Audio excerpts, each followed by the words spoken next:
നമസ്കാരം. പ്രായം എത്തുന്നതിന് മുന്നേ തന്നെ നിങ്ങൾക്ക് മുടി നരച്ചു തുടങ്ങിയിട്ട് വിഷമിക്കുന്നവരാണോ? അങ്ങനെയെങ്കിൽ ആയുർവേദത്തിലെ ചില ചിട്ടകളും രീതികളും ഒക്കെ ഉണ്ട്.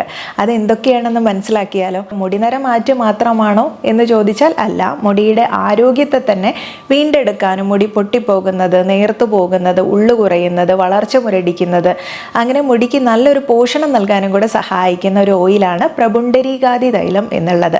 പ്രപുണ്ടരീകം, യഷ്ടിമധു, പിപ്പലി, ചന്ദനം, ഉത്പലം തുടങ്ങിയ ഔഷധദ്രവ്യങ്ങളും നെല്ലിക്കനീരും എള്ളെണ്ണയും ഉപയോഗിച്ച് തയ്യാറാക്കുന്ന ഔഷധ തൈലമാണ് പ്രപുണ്ടരീകാദി തൈലം. രണ്ടാമത്തേത് കേശിനി ഓയിലാണ്, കേരള ആയുർവേദയുടെ. ഇത് ഉപയോഗിക്കുമ്പോൾ ചെറുതായിട്ടൊന്ന് ചൂടാക്കിയിട്ട് ഉപയോഗിക്കുക. ഇനി ഓയിൽ ചൂടാക്കാൻ പറ്റിയിട്ടില്ലെങ്കിലും പാത്രം ചൂടാക്കിയിട്ട് അതിലേക്ക് ഓയിൽ ഒഴിച്ചിട്ട് സ്കാൽപ്പിൽ ഒരു മസാജ് കൊടുക്കുക എന്നുള്ളതാണ്. മൂന്നാമത്തെ ഓയിൽ AVPയുടെ ഹീലോൾ എന്നുള്ള ഓയിലാണ്. ഇത് അത്യാവശ്യം നല്ല തണുപ്പ് കൊടുക്കുന്ന ഒന്നായതുകൊണ്ട് ഇനി സൈനസൈറ്റിസ് ബുദ്ധിമുട്ടൊന്നും ഉള്ളവർ പരീക്ഷിക്കാനായിട്ട് നിൽക്കേണ്ട. കാരണം ചിലപ്പം ഇത്തരം പ്രശ്നങ്ങൾ, സൈനസ് ബുദ്ധിമുട്ടുകളൊക്കെ വരാനുള്ള സാധ്യതയുണ്ട്.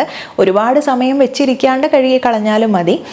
അത്യാവശ്യം ഒന്ന് മസാജ് ചെയ്തതിന് ശേഷം മാത്രം ഇത്തരം ഓയിലുകൾ വാഷ് ചെയ്യാം. വാഷ് ചെയ്യുമ്പോൾ ഞാൻ പറഞ്ഞത് മറക്കരുത്, നമ്മൾ സാധാരണ ചെമ്പരത്തി താളിയോ അല്ലെങ്കിൽ മറ്റെന്തെങ്കിലും ഹെയർ പാക്കുകളോ കടലപ്പൊടി, ചെറുപയർ പൊടി തുടങ്ങിയിട്ടുള്ള കാര്യങ്ങളൊക്കെ ഉപയോഗിച്ച് മുടി കഴുകുന്നവരുണ്ട്. അതായിരിക്കും ഒന്നുകൂടെ ഉത്തമം. അല്ലെങ്കിൽ വീര്യം കുറഞ്ഞിട്ടുള്ള, കെമിക്കൽസ് ഇല്ല എന്ന് ഉറപ്പുള്ള ഷാമ്പൂസ്, മൈൽഡായിട്ടുള്ള ഷാമ്പൂസ് നിങ്ങൾക്ക് ഉപയോഗിക്കാം. നാലാമത്തേത് കുന്തളകാന്തി ഓയിലാണ്. കുന്തളകാന്തി ഓയിലും ഒരുവിധം എല്ലാവർക്കും ഉപയോഗിക്കാൻ പറ്റുന്നതാണ്. മുടി നന്നായിട്ട് കറുപ്പോടെ വളരാനും മുടിയുടെ ആരോഗ്യം തന്നെ വർദ്ധിപ്പിക്കാനും സഹായിക്കുന്നതാണ്. അടുത്തത് നീലിഭൃംഗാദി വെളിച്ചെണ്ണയാണ്. എല്ലാവർക്കും പരിചയമായിട്ടുള്ളതായിരിക്കും.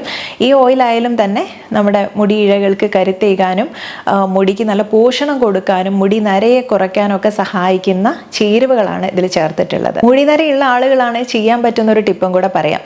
കറിവേപ്പില, പൂവാങ്കുരുന്നില, കറ്റാർവാഴ, കയ്യോന്നി, ചെമ്പരത്തി, നെല്ലിക്ക, ഇത്രയും കാര്യങ്ങൾ ഉപയോഗിച്ചിട്ട് നിങ്ങൾക്ക് നല്ല രീതിയിൽ എണ്ണ കാച്ചിയെടുക്കാം കേട്ടോ. അതിൽ പുറമെ ചേർക്കാൻ പറ്റുന്ന ഒന്നാണ് കരിഞ്ജീരകം എന്നുള്ള ഒരു കാര്യം കൂടെ. ഇത്രയും കാര്യങ്ങൾ ചേർത്ത് എണ്ണ കാച്ചി വീട്ടിൽ തന്നെ തയ്യാറാക്കി തേക്കുകയാണെങ്കിലും, ഇത് പതിവായിട്ട് എണ്ണ തേക്കുകയാണെങ്കിൽ വളരെ നല്ലതാണ്. ഇത്തരം പ്രശ്നമുള്ളവരും ആരോഗ്യ പ്രശ്നങ്ങളൊന്നുമില്ല എന്ന് ഉറപ്പുള്ളവർക്കും ദിവസവും രാത്രി ഒരു സ്പൂണ് നരസിംഹ രസായനം കഴിക്കുന്നത് വളരെ നല്ലതാണ്. ഡയബറ്റിക് പേഷ്യൻസ് ഒന്നും ഇത് ഫോളോ ചെയ്യേണ്ടതില്ല. അത്തരം ആരോഗ്യ പ്രശ്നങ്ങൾ ഉള്ളവരാണെങ്കിൽ ചെയ്യേണ്ടത് അതിന് പകരം 1 ടീസ്പൂണ് ത്രിഫല ചൂർണം ചൂടുവെള്ളത്തിൽ കലക്കി രാത്രി കുടിച്ചാൽ മാത്രം മതി. ഇത് ഇത്തരം ആരോഗ്യ പ്രശ്നങ്ങളെ കുറയ്ക്കാനും മുടിയുടെ ആരോഗ്യം തന്നെ വർദ്ധിപ്പിക്കാനും സഹായിക്കുന്ന കാര്യങ്ങളാണ്.